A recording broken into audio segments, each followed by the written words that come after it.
আমরা এখন ভ্রমণ করছি বেজিং শহরে,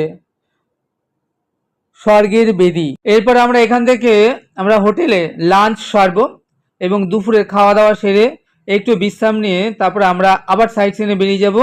এবং এখান থেকে আমাদের নেক্সট ডে প্রোগ্রাম রয়েছে বেজিং টু সাংহাই। আমরা বেজিং টু সাংহাই যাব আমরা হাই স্পিড বুলেট ট্রেনে চেপে। আপনি বেজিংয়ে আসবেন আর বুলেট ট্রেনে চড়বেন না, তা কিন্তু হতে পারে না।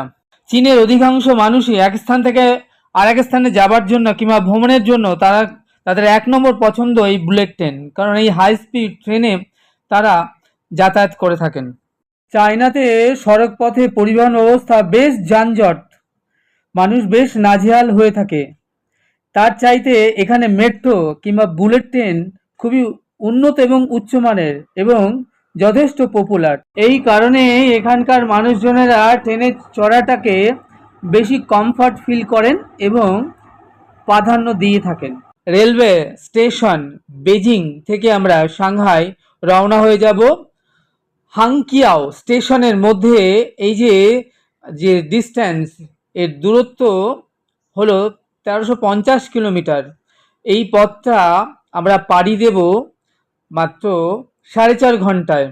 উচ্চ গতি সম্পন্ন এই বুলেট ট্রেনে ঘন্টায় 350 কিলোমিটার গতিবেগে এই ট্রেনের ভাড়া পড়বে পার হেড 1750 ইউয়ান, যা ইন্ডিয়ান কারেন্সিতে দাঁড়ায় 20,824 টাকার মতো।